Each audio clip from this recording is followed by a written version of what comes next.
یہ ہے کہ عجب و تکبر کس کس چیز سے پیدا ہوتا ہے، اس کا کیا علاج ہے۔ ماشاءاللہ بہت سے اچھے اچھے بیان ہوئے ہیں۔ ایک پوائنٹ رہ گیا ہے کہ عجب و تکبر سب سے زیادہ جہالت سے پیدا ہوتا ہے۔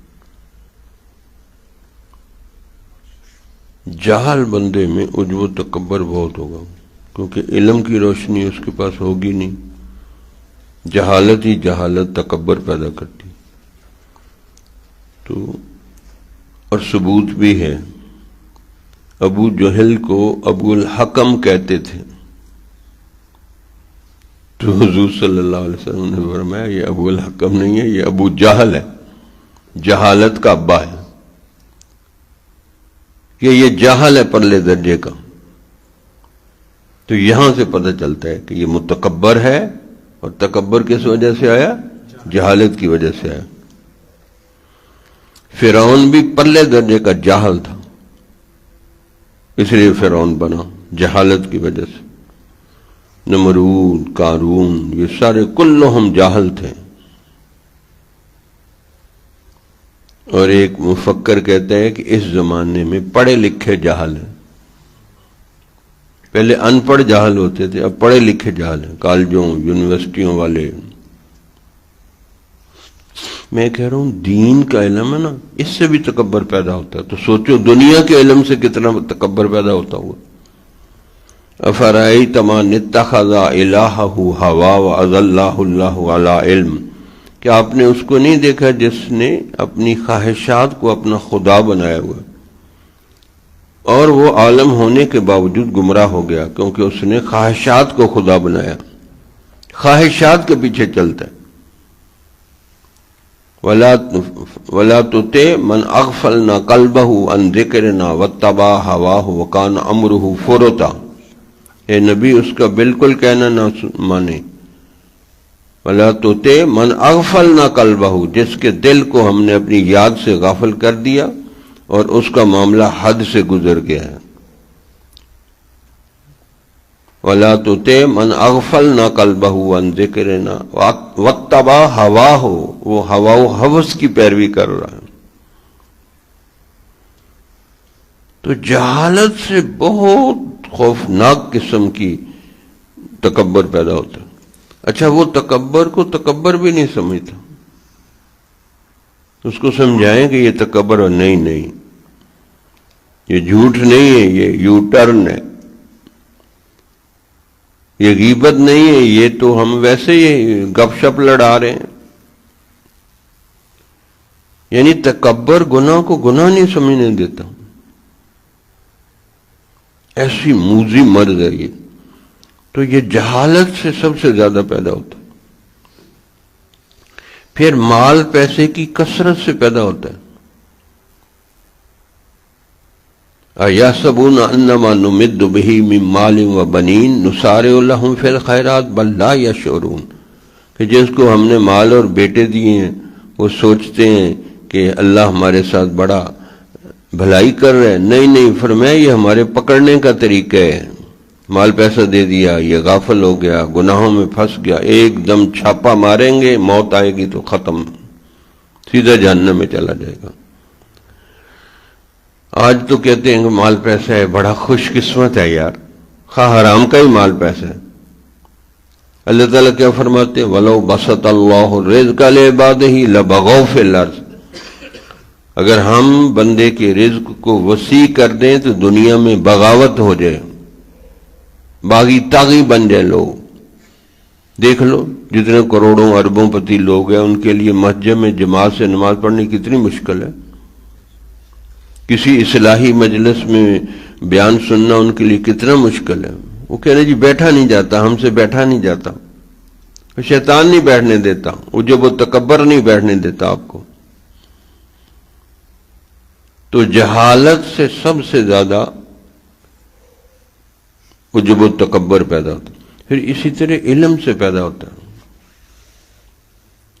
حضرت مفتی تقی دامت عثمانی دامت برکاتہم فرماتے تھے کہ جو بندہ یہ کہتا ہے میں عالم ہوں، میں مفتی ہوں، اس کا مطلب وہ اپنے آپ کو دوسروں سے بہتر سمجھتا ہے، تو بس یہی گناہ کافی ہے اس کے لیے۔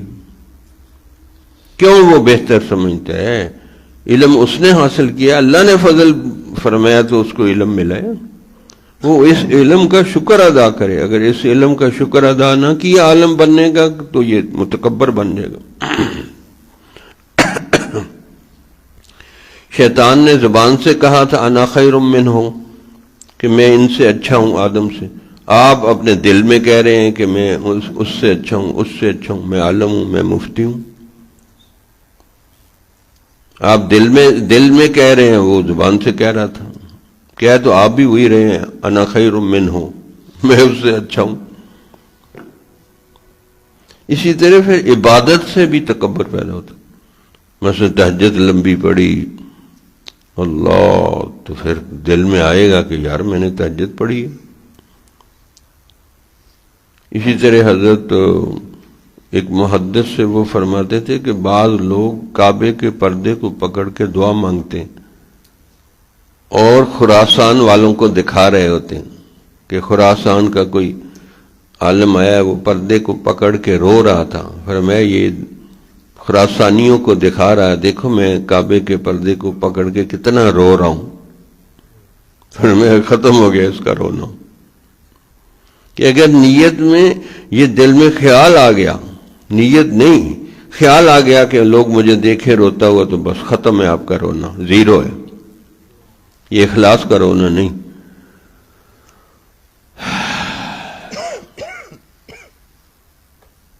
تو سوچو کہ علم سے بھی تکبر پیدا ہو جاتا ہے، عبادت سے بھی تکبر پیدا ہو جاتا ہے، عہدے سے ہے، یہ جو ہے جی مجھے وزیر بناؤ، مشیر بناؤ، یہ تکبر کے لیے اور کس لیے؟ کوئی خدمت کرنے کے لیے؟ اگر خدمت کرنی ہو تو لوگوں کے ساتھ مل جل کے رہیں، لوگوں کے گھر جا کے پوچھیں بھئی میں وزیر ہوں، کوئی بتاؤ کام مجھے، وہ تو لوگوں سے چھپتا پھر رہے۔ یہ تکبر پیدا کر دیتی ہیں یہ چیزیں، حتیٰ کہ اجازت خلافت دیتے ہوئے بھی مشائخ کہتے ہیں وہ تکبر نہیں ہونا چاہیے۔ جو یہ کہے کہ مجھے اجازت خلافت ملے، فرمایا اس نے یہ کفر فی طریقت ہے، یہ طریقت کا کفر ہے، خیال بھی نہیں آنا چاہیے۔ واقعی حضرت مولانا حسین مدنی یا کسی بزرگ نے کسی کو خلافت اجازت دینی چاہیے، اس نے کہا حضرت میں اس قابل نہیں ہوں، میں اس قابل نہیں ہوں، پر میں اسی لیے دے رہے ہیں کہ آپ یہ سمجھتے ہیں کہ میں اس قابل نہیں ہوں۔ جس دن سوچ لیا اس دن یہ نسبت کی خیر نہیں ہے، پھر سوچ بھی نہیں سکتے کہ میں اس قابل ہوں، سوچ بھی نہیں سکتے۔ جو دلچسپ واقعہ تھا نا، اس کے آخر پہ ساجد نے لکھا ہے اعمل واستغفر، عمل بھی کرو بھائی، استغفار بھی کرو کہ عمل قبول ہو جائے۔ تو عبادت سے بھی، تہجد سے بھی، اب ان ساری چیزوں سے بچت کیسے ہو؟ کہ اللہ کے فضل کا استحضار رکھیں، یا اللہ تیرے فضل سے میں پیدا ہوا ہوں، تیرے فضل سے میں مسلمان ہوں، تیرے فضل سے مجھے نماز کی توفیق ملی ہے، تیرے فضل سے مجھے نسبت ملی ہے، تیرے فضل سے ہی قرآن ملا ہے، تیرے فضل سے ہی ہمیں نبی ملے، یا اللہ ذالک فضل اللہ یؤتیہ من یشاء واللہ ذو الفضل العظیم، کہ یا اللہ تیرے فضل کے بغیر ہم چل نہیں سکتے۔ ہمارے حضرت نے ایک دفعہ یہ آیت سنائی اور رو پڑے کہ جب اللہ نے صحابہ کو یہ کہہ دیا کہ تم میرے فضل کے بغیر پاک صاف نہیں ہو سکتے تو ہم کیسے ہو سکتے؟ فلولا فضل اللہ علیکم ورحمتہ ما زکا منکم من احد ابدا ولکن اللہ یزکی من یشاء، کہ اگر اللہ کا فضل نہ ہوتا تو تم میں سے کوئی کبھی بھی پاک صاف نہیں ہو سکتا۔ میں تو حیران ہو گیا کہ نبیوں کو بھی اللہ نے کہا کہ میری رحمت اور فضل سے تم بچے ہوئے ہو۔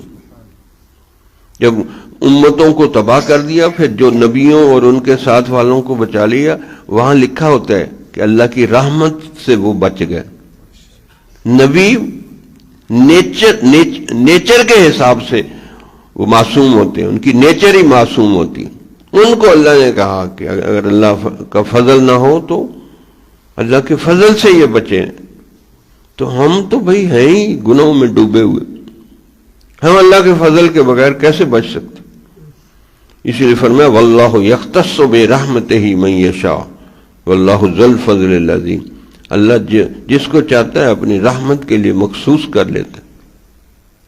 ہم امام الانبیاء ہیں، نبی آخر الزمان ہیں، اور اللہ تعالیٰ نے عجیب فرمایا وَلَوْ تَقَوَّلَ عَلَيْنَا بَعْضَ الْأَقَاوِيلِ، حضرت ہمارے یہ آیت پڑھی، فرمایا میں اس کا ترجمہ نہیں کر سکتا، وَلَوْ تَقَوَّلَ عَلَيْنَا بَعْضَ الْأَقَاوِيلِ لَأَخَذْنَا مِنْهُ بِالْيَمِينِ ثُمَّ لَقَطَعْنَاهُ مِنْهُ الْوَتِينَ، اوئے ہوئے ہم تمہارا دایاں بازو پکڑ کے شارک کاٹ دیں گے آپ کے۔ اللہ اکبر کبیر، اپنے محبوب کو اللہ نے فرما دیا، تو ہماری کیا اوقات ہے کہ اللہ نے اپنے محبوب کو فرما دیا کہ بندہ حیران ہو جاتا۔ لَإِن شِئْنَا لَنَذْهَبَنَّ بِالَّذِي أَوْحَيْنَا إِلَيْكَ ثُمَّ لَا تَجِدُ لَكَ بِهِ عَلَيْنَا وَكِيلًا۔ اللہ اللہ اللہ، اگر ہم چاہیں تو یہ لے جائیں وہی آپ سے واپس کر لیں، پھر آپ کی مدد کے لیے بھی کوئی نہ آئے، کون آئے گا؟ وَكَانَ فَضْلٌ عَلَيْكَ کبیرا، کہ اللہ کا فضل آپ کے اوپر بہت بڑا ہے۔ تو بندہ جب یہ آیات پڑھتا ہے تو پریشان ہو جاتا ہے۔ لَإِنْ أَشْرَكْتَ لَيَحْبَطَنَّ عَمَلُكَ، اے نبی اگر آپ شرک کریں گے ہم آپ کے سارے عمل ضائع کر دیں گے۔ اور یہاں مزاروں پہ سجدے ہو رہے ہیں، تو جب بندہ پڑھتا ہے تو حیران ہو جاتا ہے کہ اللہ نے اپنے ہیں امام الانبیاء اور رحمت للعالمین نبی کو یہ کہہ دیا، تو ہماری کیا اوقات ہے، ہم کیا چیز ہیں؟ اس لیے فرمایا اعمل واستغفر، عمل بھی کرو استغفار بھی کرو، عمل بھی کرو استغفار بھی کرو، پھر بات بنتی، عمل بھی کرو استغفار بھی کرو۔ تو جو آیات میں نے پڑھی وَيَوْمَ يُعْرَضُ الَّذِينَ كَفَرُوا عَلَى النَّارِ، یہ نکلی، ان پر میری نظر پڑی تو میں نے کہا چلے یہی پڑھ دیتے ہیں آپ کے سامنے۔ اللہ اکبر کبیرہ، اللہ اکبر کبیرہ۔ جس دن کافروں کو جہنم کے اوپر پیش کیا جائے گا، آگ کے اوپر، آگ میں یعنی ڈالا جائے گا، اور پھر یہ کہا جائے گا اذهبتم طیباتکم فی حیاتکم الدنیا، ہے جی تم نے دنیا کی زندگی میں پاکیزہ چیزیں سے برت لی، کھا لی، مزے کر لیے، واستمتعتم بہا، اور ان کو برت لیا، استعمال کر لیا، فَالْيَوْمَ تُجْزَوْنَ عَذَابَ الْهُونِ بِمَا كُنْتُمْ تَسْتَكْبِرُونَ فِي الْأَرْضِ بِغَيْرِ الْحَقِّ، اور آج تمہیں ذلت امیز عذاب کی سزا ملے گی جو تم زمین میں ناحق تکبر کرتے تھے، وَبِمَا كُنْتُمْ تَفْسُقُونَ، اور جو تم نافرمانیاں کرتے تھے۔ تکبر اور نافرمانی کی وجہ سے اب ذلت والا عذاب ہوگا، ذلیل کرے گا وہ عذاب تم۔ اب یہ عید پکی کافروں کے لیے، پیچھے کافروں کا ذکر ہے۔ حضرت عمر رضی اللہ تعالیٰ عنہ امیر المومنین، مراد مصطفیٰ، خلیفۃ المسلمین، کیا شان ہے، وہ یہ عید پڑھتے اور اپنے اوپر فٹ کر کے اپنے نفس کو سناتے تھے۔ عمر اتنی فتوحات ہوگی، اتنے مزے کر رہے ہو، اللہ کے کیا مزے کر رہے ہیں، شربت کا پانی پینے کے لیے تیار نہیں تھے، کسی نے شربت گھول کے دیا، کہا نہیں ہم جنت کی خاطر اس کو چھوڑتے ہیں، سادہ پانی لاؤ۔ اللہ اکبر۔ تو اپنے آپ کو مخاطب کر کے یہ آیت پڑھتے اذهبتم طیباتکم فی حیاتکم الدنیا، دنیا کی زندگی میں تم نے پاکیزہ چیزیں استعمال کر لی اور اس کو استعمال کر لیا، آج تو تمہیں ذلت والا عذاب ملے گا۔ اللہ اکبر کبیر۔ بندہ سوچتا ہے، حیران ہو جاتا ہے. کافر والی آیت اپنے اوپر فٹ کر کے رو رہے ہیں. اتنا روتے تھے کہ اس جگہ کتابیں لکھا حضرت کے نا لینے پڑ گئی تھی رو رو کے. اتنے آنسو بہائے کہ رخسار کے اوپر لینے بن گئی تھی آنسوں کی. ہم کوئی روتے ہیں؟ ہم تو، ہمارا نفس تو کہتا ہے من اشد منا قوہ، ہم سے زیادہ طاقتور کون ہے؟ پلے ککھ بھی نہیں ہے، نہ تہجد ہے، نہ نمازوں کی حضوری ہے، نہ ایمان یقین کا کمال حاصل ہے، کچھ بھی نہیں ہے. اور تکبر بندہ اتنا کرتا ہے. اور خصوصاً جو شیخ کے قریب لوگ رہتے ہیں، میں ان میں بہت تکبر دیکھتا ہوں کہ جی میں حضرت کو کھانا کھلا رہا ہوں، میں حضرت کو وضو کرواتا ہوں، یہ کرتا ہوں وہ کرتا ہوں. ایسے ہی تھے کوئی نا، وہ مراقبہ کر رہے ہیں کہ بھی میں تو پہلے آسمان پہ ہوں، دوسرا وہ 7ویں پہ پہنچے کہ حضرت کو دیکھو، حضرت کو عرش پہ ہی پہنچے ہوئے لگتا ہے. تو کہا حضرت ہم نے مراقبے میں اپنا مقام دیکھا، یہ 5ویں پہ، یہ 7ویں آسمان، آپ کہیں نظر نہیں آتے، کوئی لگتا ہے بہت ہی اونچے چلے گئے ہیں. انہوں نے کہا بھائی کیا مقام آپ نے لگایا ہوا ہے، میں یہ سوچ رہا ہوں کہ قیامت والے دن جوتے لگنے سے بچ جائے، چمڑی بچ جائے. کیا مقام تم نے لگائی ہوئی ہے.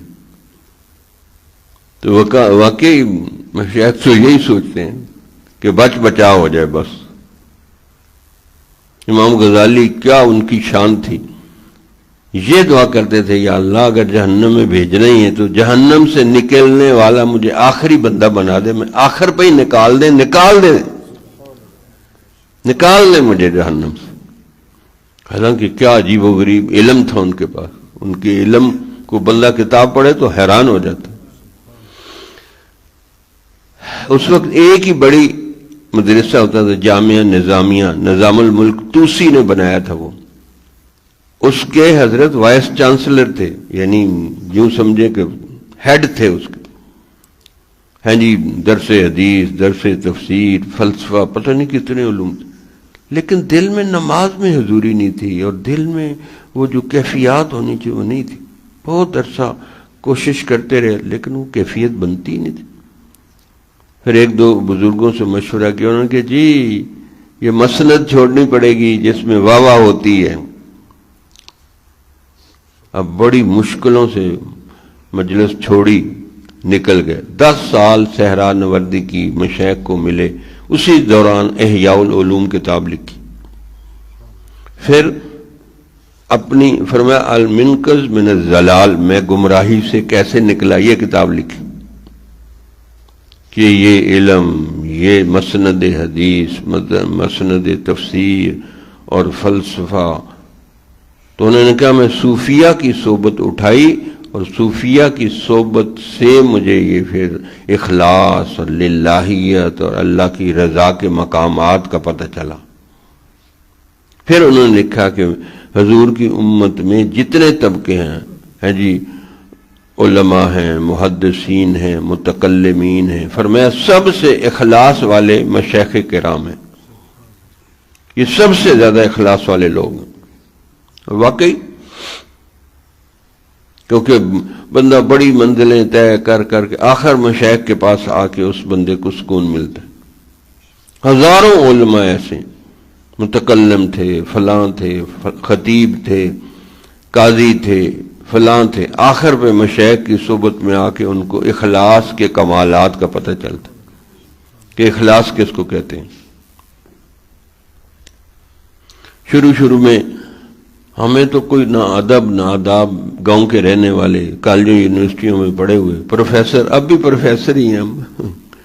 اب تو ہم کہتے ہیں واقعی ہمیں پروفیسر ہی کہا کرو، ہو گیا مفتی اور سب چیزیں ختم ہیں. تو اللہم صلی علی سیدنا محمد وعلی آل سیدنا محمد. اب شروع میں ہمیں تو کوئی ادب آداب کا کوئی کخ پتہ نہیں تھا. اب حضرت آئے، پہلا دورہ کیا، ہمیں بڑی ڈانٹیں پڑی. پروگرام کریں تو الٹا ہو جائے کام، ڈانٹیں پڑتی تھی. ایک عشرت صاحب تھے، یہ عاجز تھا، دونوں ہم پھنسے ہوئے تھے. اب بیعت تھے ہے جی یہ بھی نہیں کہہ سکتے کہ حضرت اب نہ آئے آپ، تو غلام بن گئے تھے، تو بہت ڈانٹے پڑی. تو حضرت کا فون آیا کہ آپ کو ڈانٹے پڑی ہے نا، آپ نے اس لیے کوئی رابطہ نہیں کیا. میں خاموش. فرمایا سن لو یہ بات، اٹھا والے نا یاری لاؤ تو دروازے وڈے رکھو. فرمایا ڈانٹیں پڑیں گی، ڈانٹیں کھانی پڑیں گی، اور خدمت بھی کرنی پڑے گی، اور اس کے بدلے اخلاص ملے گا، اس کے بدلے اخلاص ملے گا. بس اس جملے میں پھر ہمیں بچا لیا کہ ڈانٹیں بھی کھانی ہے، خدمت بھی کرنی ہے، بدلے میں اخلاص ملے گا. ایک عمرے میں ہم حضرت کے ساتھ گئے، مستورات بھی تھی. اب میں مستورات سے دور دور، ڈر لگتا تھا، اماں جی، بڑی اماں جی سب، اور ہمیں پتہ نہیں، تجربہ ہی نہیں تھا کہ یہاں سعودی عرب والے محرم بھی ساتھ ڈھونڈتے ہیں. تو میں مردوں کی طرف چلا گیا، وہ حضرت عورتوں کے ساتھ. اور میں نے اپنی چیک ان ساری کروا لی، لین میں ہوائی جہاز پہ چڑھنے کے لیے کھڑا تھا. اوپر سے حضرت اتنے غصے میں آئے، اتنے غصے، اتنی بےعزتی کی. کہا آپ کو کون پروفیسر کہتا ہے؟ آپ کو نہیں پتا تیری محرم ساتھ ہے، آپ کو اس کاؤنٹر پہ آنے چاہیے تھا، آپ ادھر سے کیوں آئے؟ مجھے پھر تو ہوش اڑ گئے کہ یہ غلطی ہو جاتی، اگر ہوائی جہاز پہ چڑھ جاتے تو مارے جاتے، سارے پیچھے پھنس جاتے. تو بہت ڈانٹ پڑی. میں نے زندگی میں اتنا لمبا کبھی مراقبہ نہیں کیا جتنا اس ڈانٹ کی برکت سے. طیارے میں بیٹھے آنکھیں بند کر لی، کراچی آ کے کھول لی. اچھا جب کراچی آئے پھر ڈانٹ پڑی. ایسے حضرت غصے سے دیکھو، گناہ ہوں گے نا ابھی بہت سارے. پھر ڈانٹ پڑی، پھر اتنی ڈانٹیں پڑی. پھر اور ابھی تو ہم چیک کرتے ہی نہیں آپ لوگوں کو، اب تو میں بہت کم ڈانٹتا ہوں. اب جب کاؤنٹر کے پاس آئے، وہاں حضرت نے ایک اور چیک پوائنٹ لگایا. کہا چیمہ صاحب کو فون کرو، میری بات کرواؤ. اب فون ملا رہا ہوں، فون نہیں مل رہا. بڑی مشکل سے ملا اور بات کروائی.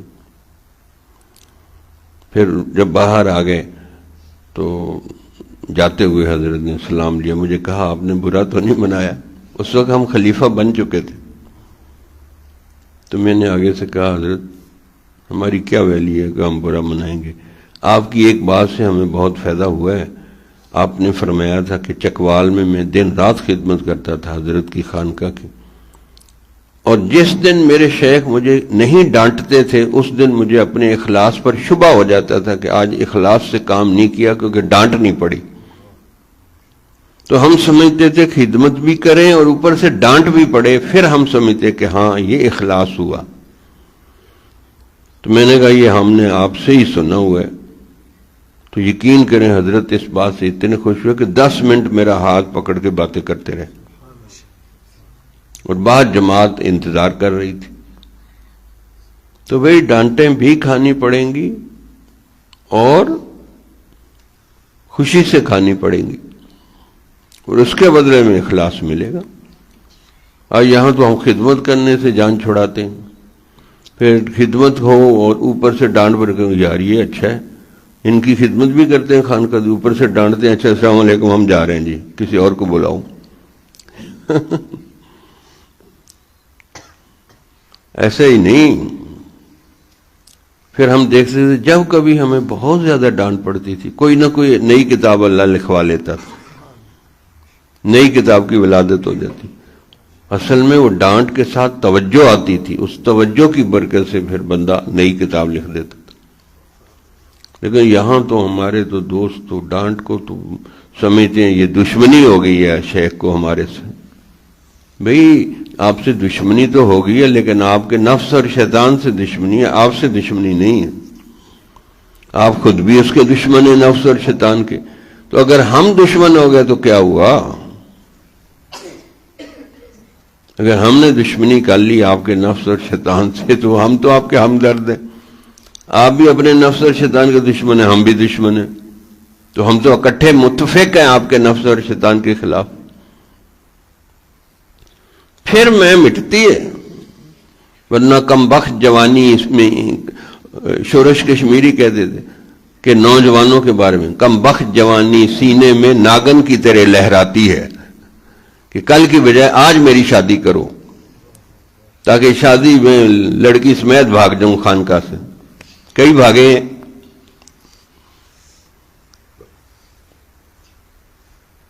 تو اس لیے بھئی ہم تو ڈانٹ ڈپٹ کریں گے، جس کو نہیں چاہیے ڈانٹ ڈپٹ وہ السلام علیکم لے کے چلا جائے، اس لیے کہ ہم پہلے ہی سے بندے کو دیکھ لیتے ہیں۔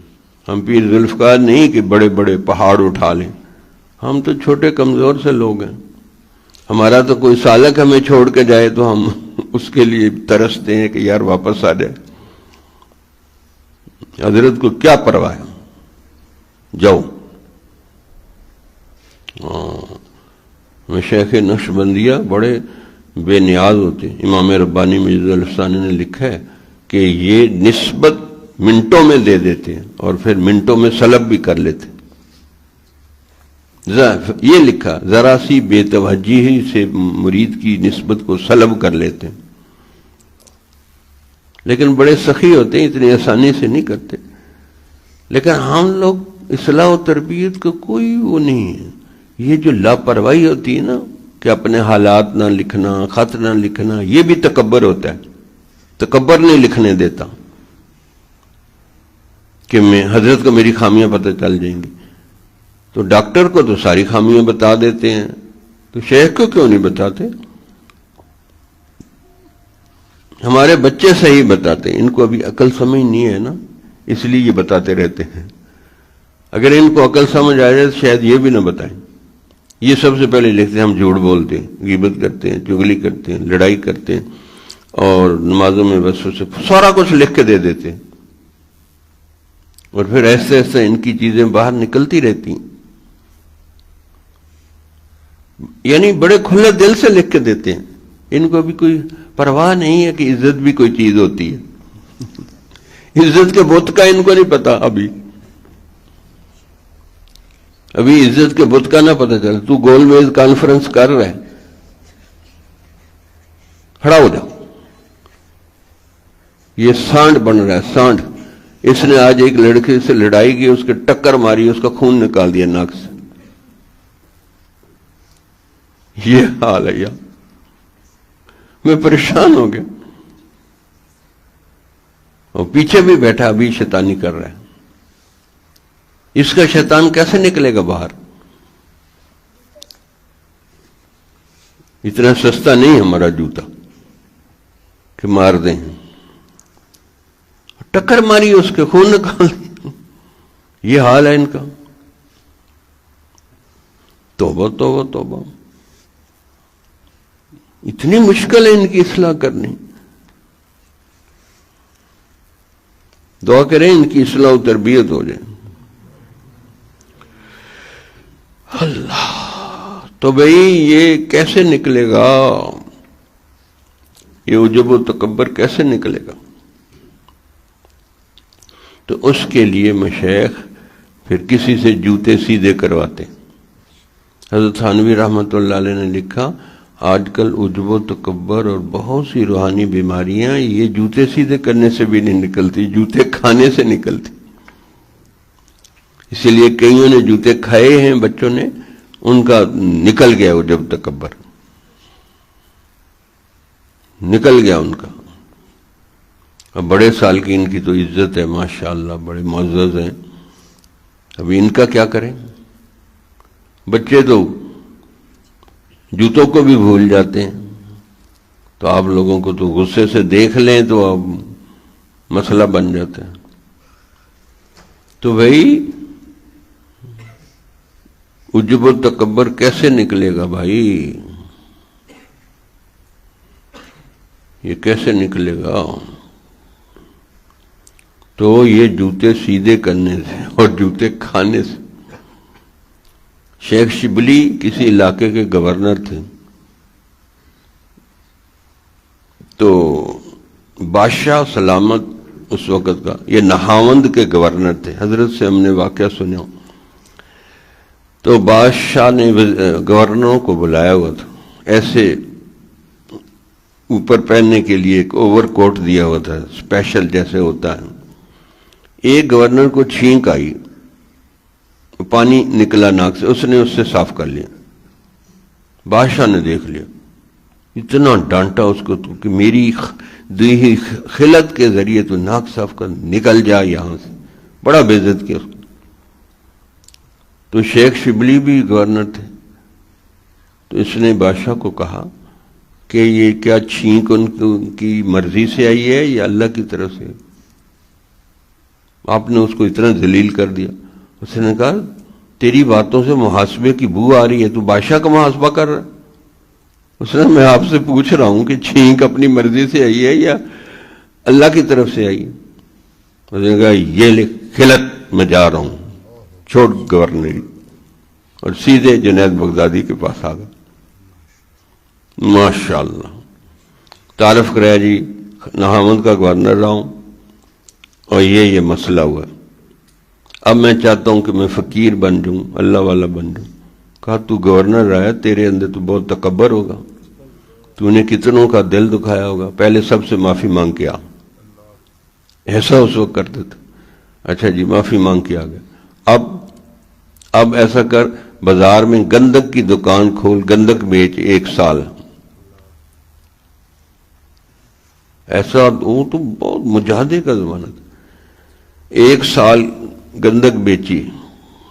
حضرت جنید بغدادی ادھر سے گزرے, اچھا آپ دکان کھول کے بیٹھے, کتنا عرصہ ہوا؟ انہوں نے کہا جی حضرت کل پورا ہو گیا تھا 1 سال. کہا اچھا دن گن رہے ہو, 1 سال اور. میں نے تو سمجھا کہ یہ گندک کی بو سے تیری میں مٹ گئی ہے, نہیں 1 سال اور. پھر کچھ عرصہ بعد حضرت ادھر سے کہا کتنا عرصہ ہوا؟ کہا حضرت آج اب ہم نے گننا چھوڑ دیا, جب آپ واپس بلائیں گے ہم واپس آ جائیں گے. کہا بس واپس آ جاؤ. پھر کہا اب بتاؤ اصلاح جلدی کروانی ہے یا ایسے ایسے؟ کئی مشائخ کے پاس رہے, کسی ایک شیخ کے پاس گئے, انہوں نے کہا جی حضرت جلدی جلدی اصلاح کر دیں. کہا سیب کا ٹوکرا لو, چوک میں بیٹھ جاؤ, یہ شور کرو کہ 1 سیب اٹھا لو, 1 جوتا میرے سر پہ مار دو, بڑی جلدی میں نکلے گی. تو یہ تیار ہوگا. ٹوکرا سیب کا رکھ لیا, کہا بھئی 1 سیب اٹھا لو ہدیے میں, 1 جوتا میرے مار جاؤ. لوگوں کو تو تماشا مل گیا, بس سیب بھی جلدی ختم ہو گیا, جوتے کھا کھا کے سر کی مرمت ہو گئی, دماغ درست ہو گیا. پھر آ گئے شیخ کے پاس, کہا بس اب جلدی کام کر دیں گے, اب یہ ذکر شروع کرو. یہ صفائی ہوئی. اب ذکر بتایا کہ جی اللہ کا نام جب بھی لو محبت سے لو, بس جی اللہ کا نام جب بھی لو محبت سے لو, اللہ کے نام پہ عاشق ہو جاؤ. پھر حضرت کو اتنی اللہ سے محبت ہو گئی کہ جو اب خود تو اللہ کا نام محبت سے لیتے, کوئی اور بھی اللہ کا نام لیتا ہے تو لڈو جیب سے نکال کے اس کے منہ میں ڈال دے, تو میرے محبوب کا نام لے رہے ہیں, میں تیرا منہ لڈوؤں سے بھر دوں گا. ایسی محبت ہو. ایسے تھے اصلاح کروانے والے. ہم کہاں, ہم تو شہزادے آتے ہیں, شہزادے ہی واپس چلے جاتے ہیں. تو بھئی یہاں تو تھوڑا رگڑا کھانا پڑتا ہے. کہتے ہیں نا کہ مہندی کے پتے رگڑا کھاتے ہیں پھر رنگ چڑھتا ہے ان کا. پتھر کو رگڑے لگتے ہیں تو وہ نگینہ بنتا ہے. اسی طریقے سے عالم ہے, مفتی ہے, پروفیسر ہے, یہ رگڑا لگے, ان کی کٹائی ہو, پھر یہ ہیرے بنیں گے. ایسے نہیں بن سکتے کہ جی ذکر بتا دو. ذکر تو بتا ہی دیتے ہیں, آگے جو میں نکالنی ہے نا. کہ خطیب دیکھا کتنے بڑے بڑے خطیب ہوتے. میں ہری پور میں گیا کل, پھر مجھے ایک جگہ جانا ہے ہری پور میں بیان. اب وہ انہوں نے نا جی 2-3 گھنٹے بٹھایا, میں توجہ بھی دیتا رہا. نعت خان نعتیں سنا سنا سنا کے بس کچھ نہ پوچھو, بس ہو گئی تھک بیٹھ بیٹھ. اچھا پھر تھوڑی دیر ہوا, جی حضرت میں نے کہا حضرت کی باری آنے دو صحیح، میں تمہاری نا مرمت کروں. اچھا جب میں اٹھا بیان کے لیے، اچھا حضرت ہم جا رہے ہیں. میں نے کہا میں 3 گھنٹے تمہاری نعتیں سنی اور تم نے سبحان اللہ کہلوائی ہے لوگوں سے، اب میری بھی سنو. آپ کو سن کے جانا پڑے گا. ایک اور بزرگ بھی تھے چشتیہ سلسلے کے کہ حضرت میرے لیے کیا ہوگا. میں نے کہا آپ صاحب نسبت ہے، آپ کی مرضی ہے، بیٹھنا بیٹھے نہیں تو جائیں. وہ بھی بیٹھ گئے. تو پھر الحمدللہ میں نے 1100 وولٹیج کا کرنٹ چھوڑنا شروع کیا. نعت خانوں کی تو صحیح مرمت لگائی. میں نے کہا یہ کیا کرتے ہو تم لوگ؟ ادھر سے نماز کا ٹائم ہے، سارا ٹائم تو آپ نے میرا لے لیا، اب میں کیا بیان کروں یہاں؟ اوپر کے زور کی نماز 2:15 ہونے والے ہیں. ابھی تو جس نے بلایا تھی وہ مجھے نہیں ملا، چھپ گیا. یہ تو اس کو بھی میں نے ذرا پوچھنا تھا کہ بھائی کوئی ترتیب ہوتی ہے، کوئی طریقہ ہوتا ہے. ایک ایک بندہ 5 نعتیں سنا رہا ہے اور پھر وہی حرکتیں کہ جی کہو سبحان اللہ، کہو سبحان اللہ. بھائی تو بات ایسی کر، شعر ایسا سنا، خود ہی لوگ کہیں گے سبحان اللہ. کہ حضور کی مجلس میں کبھی ایسا ہوتا تھا؟ یہ تو بچوں کے لیے ہے کہ بچے چلو ان کا دل بہلانے کے لیے ہم کہتے ہیں کہو سبحان اللہ. تم بچے تو نہیں، تم تو بالغ ہو گئے، بڑے ہو گئے. اب میں اصلاح کروں، شعر سناؤں، آپ کو کہوں سبحان اللہ، لا حول ولا قوت الا باللہ، یہ تماشا نہیں لگے گا؟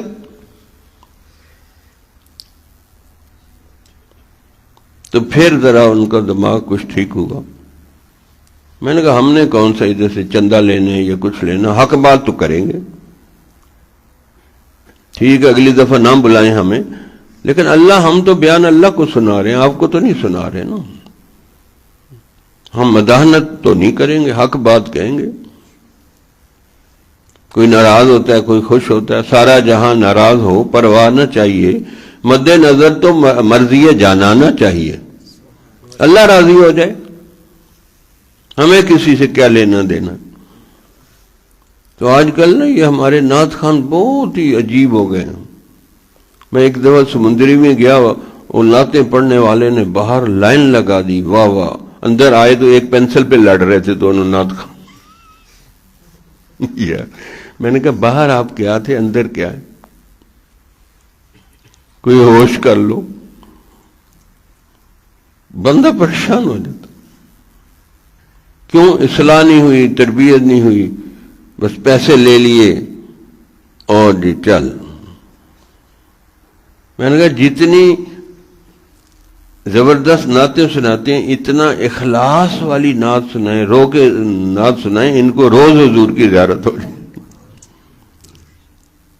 بس وہ پیسے لینے کے لیے سنا دیتے ہیں. تو وہی اخلاص تب پیدا ہوگا جب میں مٹے گی، وہ جب وہ تکبر نکلے گا. جیسے میں نے وہ سنایا تھا نا 13ویں صدی کے مجدد خواجہ غلام علی مجدد دہلوی، کیا اونچا مقام. روز 10,000 دفعہ لا الہ الا اللہ کی ضرب لگاتے تھے اور تہجد میں 10 پارے پڑھتے تھے سادہ پانی پی کے. فرمایا جس مزار پہ میں جاتا صاحب مزار کی نسبت دب جاتی تھی میرے سامنے، پھر میں عاجزی کے لیے اپنی نسبت کو پیچھے کرتا. ایسا اونچا مقام. حضرت تھانوی نے لکھا کہ یہ 13ویں صدی کے مجدد ہیں، اور ان کی ایسی عاجزی ان کا ساری کہ کتا گھر میں آ گیا چھوٹا سا تو دعا کے لیے ہاتھ اٹھا دیا، یا اللہ میں تو اس کتے سے بھی گیا گزرا ہوں، اس نے تو جہنم میں نہیں جانا، اگر مجھے جانا بن گیا تو کیا بنے گا، یا اللہ اس کتے کے صدقے مجھے معاف کر دے. بندہ حیران ہو جاتا ہے کہ کیسی ان کے دلوں کی کیفیت تھی، کیسی دلوں کی کیفیت. اسی لیے ہم مری میں تھے تو بڑے بڑے علماء طلباء بیٹھے تھے. ہمارے حضرت نے شعر سنایا، الحمدللہ مجھے اپنے شیخ کے ملفوظات بہت یاد ہیں، لکھے بھی ہیں ہم نے امانت کے طور پہ دلچسپ واقعات میں. تو حضرت نے علماء طلباء کو ایک شعر سنایا، مجھے یاد ہی ہو گیا. فرمایا مینوں منج فقیرہ تے نکی کر کے کٹ، کہ میں کو مونڈ دو اور وہ اس کی طرح منج کہتے ہیں اس کو، وہ جو ہوتی ہے نا جس سے چارپائیاں بنتے تھے پہلے، ہاں جی رسیاں، منج والی چبنے والی رسیاں. مینوں منج فقیرا تے نکی کر کے کٹ، کھلے خزانے رب دے جنہیں چاہے لٹ، کہ میں کو مونڈ دو پھر بات بنے گی۔ علماء طلبہ کو یہ شعر حضرت نے سنایا۔ پھر حضرت کے فیصل آباد میں بیان ہوئے، بڑے بڑے جامعہ امدادیہ اور کالجوں یونیورسٹیوں، ہمیں خط لکھا، اس میں لکھا کہ یہ بیان ہوئے، ابھی چھپا بھی ہوا، اور آخر پہ شعر لکھا، واہ وکانی ہاں تیڑے نام پچھو، نہیں تے مینوں کمینی نوں کون جاندا ہائی، میرے گل پٹا تیڑے نام والا تے تیڑے نام کو جگ سنجاندا ہائی۔ ایسی پھر روس سے خط لکھا ہمارے حضرت نے کہ وہاں کے حالات لکھے کہ لاکھوں لوگ بیعت ہوئے ہیں، نسبت کا نور اتنا پھیلا ہے۔ پھر آخر پہ ایک شعر لکھا، آگے بڑھتی ہے دم ہلاتی ہے، دم ہلاتی ہے آگے بڑھتی ہے۔ پھر میں یہ مچھلی کی شان بیان کی ہے اور اس میں عاجزی ہے۔ دم ہلانا اردو کا ہے کہ فلاں بندہ تو کتے کی طرح دم ہلاتا ہے، اس کے پیچھے چلتا ہے، یہ محاورہ ہے۔ تو حضرت نے یہ شعر لکھا، دم ہلاتی ہے آگے بڑھتی ہے، آگے بڑھتی ہے دم ہلاتی ہے، کہ ہم تو دم ہلاتے پھر رہے ہیں۔ تو جب بندہ پھر یہ لکھا کہ جتنا میں نسبت کے کام کو پھیلاتا ہوں، وہ نسبت کا نور عاجزی انکساری کے بادل بن بن کے میرے اوپر برس رہا ہے۔ کیا باتیں لکھی، بندہ حیران ہو جاتا، کیا علوم و معرف تھے۔ سفر نامہ بندہ پڑھ کے دیکھے تو کیا بات ہے، اتنے بڑے بڑے ہیں، 7 لاکھ لوگ کہیں بیعت ہوئے تھے، اور آخر پہ اس سفر نامہ پہ آخر پہ یہ لکھا ہوا، لوٹ کے بدھو گھر کو آئے، لوٹ کے بدھو گھر کو آئے، ان کو جگاؤ، لوٹ کے بدھو گھر کو آئے۔ بدھو اردو میں کہتے ہیں بالکل نکمے بندے کو جو کسی کام کا نہ ہو، کہ ہم بدھو تھے بس چکر لگا کے واپس گھر کے آئے۔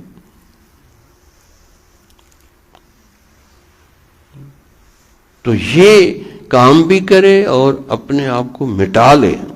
مٹانے کا مطلب ہوتا ہے اپنی من مرضی ختم کر دے، اپنی خواہشات ختم کر دے۔ تو صحابہ کو یہ چیز نصیب تھی، من مرضی ختم تھی، اسی لیے فرمایا رضی اللہ عنہم ورضوا عن ذالک لمن خشی ربہ، اللہ ان سے راضی، وہ اللہ سے راضی۔ کیسے ملا؟ رونے دھونے سے، رونے دھونے سے۔ آج رونا دھونا ہی ختم ہوگی، تو جب تک روئیں دھوئیں گے نہیں، جیسے مولانا عمران صاحب نے کہا تکلفاً رونا دھونا کریں، تو بھئی تکلفاً رونے والی شکل بنا لیں، رونے جیسا منہ ہی بنا لو، اگر ہے آنسو خفا اس کی رحمت کو تو بخشش کا بہانہ چاہیے۔ حضرت عمر رضی اللہ عنہ پر موقوف حدیث ہے یا قول ہے کہ ان لم تبکو فتباکو، رونا نہ آئے رونے جیسی شکل و صورت بنا لو۔ اللہ کو اس پہ بھی ترس آ جاتے ہیں۔ اب دیکھو بھئی، اگر رونے جیسی شکل و صورت بنا کے دعا مانگ لیں، گناہوں کی معافی مانگ لیں اور بخشش ہو جائے، تو یہ سستا سودا ہے، یا جہنم میں جوتے کھا کے وہاں روئیں دھوئیں گے، وہاں جہنم میں جانا ضروری ہے؟ تو یہاں رو لیں دھو لیں، اللہ کو منا لیں۔ تو اس لیے یہ رونا دھونا ضروری ہے، اس کے بغیر گزارا نہیں ہوتا۔ اسی کشمکش میں گزری میری زندگی کی راتیں، کبھی سوز و ساز رومی، کبھی پیچ و تاب راضی۔ تو یہ تکبر کا الٹ ہے، عاجزی انکساری بندگی اور آہو زاری۔ وہ ام الخبائث ہے تکبر، اور یہ ام الحسنات ہے۔ وہ ام الامراض ہے، یہ ام الحسنات ہے، عاجزی انکساری بندگی آہو زاری۔ یہ ہر دعا میں مانگنا چاہیے کہ یا اللہ مجھے بندگی، عاجزی انکساری بندگی اور آہو زاری عطا فرما، ہر دعا میں مانگے، پھر ملے گی، ایسے نہیں ملے گی، پھر آپ بندے بنیں گے۔ تو اللہ سے دعا ہے کہ اللہ تعالی ہم سب کو یہ عاجزی انکساری عطا فرما۔ اسی لیے انہوں نے ابلیس کی مجلس شورا میں ابلیس سے ایک شعر کہلوایا، 1 کروڑ روپے کا شعر۔ تو شتونگڑوں نے کہا کہ جی کیا چیز جو ہمارے ابلیسی نظام کی جڑیں اکھیڑ دیتی ہے؟ تو پھر بڑے ابلیس نے کہا کہ خال خال اس امت میں نظر آتے ہیں وہ، کرتے ہیں جو ظالم اشک سحر گاہی سے وضو۔ وہ جو بزرگ اللہ واللہ کرتے ہیں اور روتے ہیں وہ ہمارے ابلیسی نظام کی جڑیں اکھیڑ دیتے، یہ بڑے خطرناک ہے۔ تو اس وقت ہمارے اندر سے رونا ختم ہو گیا، اسی لیے کرونا آیا ہے۔ روئیں تو کرونا نہیں آ سکتا، ڈینگی نہیں آ سکتا۔ جسمانی روحانی دونوں بیماریاں رونے سے ختم ہوتی ہیں، دونوں بیماریاں رونے سے ختم ہوتی ہیں۔ دیکھو بچے کو رونا آتا ہے نا، نہ بولنا آتا ہے، نہ دیکھنا آتا ہے، نہ کچھ اور، رونے سے اس کے سارے کام ہوتے ہیں۔ رویا کھانا مل گیا، دودھ مل گیا، رویا اس کو دوائی مل گئی، رویا سونا ہے سلا دیا اس کو، رونے سے ہوتا ہے۔ کئی بچے نقلی رونا روتے ہیں، ان کے بڑی جلدی آنسو گرتے ہیں، تو رونے سے ان کے کام ہو گئے۔ ہم جب سے رونا بھولے ہیں سارے کام پھنسے پڑے ہیں، روتے نہیں۔ تو اللہ سے یہ رونا مانگے، پھر یہ عجب تکبر یہ ساری بیماریاں نکلیں گی۔ چلے تکلفہ نہیں روئیں، شکل صورت بنا لیں رونے والی۔ تو اگر بھئی شکل صورت بنانے سے کبھی کبھی رونا بھی آ جاتا ہے تو کام بن جائیں گے۔ اللہ ہم سب کو زیادہ سے زیادہ رونے کی توفیق عطا فرمائے۔ آخر دعوانا الحمدللہ رب العالمین۔ کوئی دل میں بات ہے؟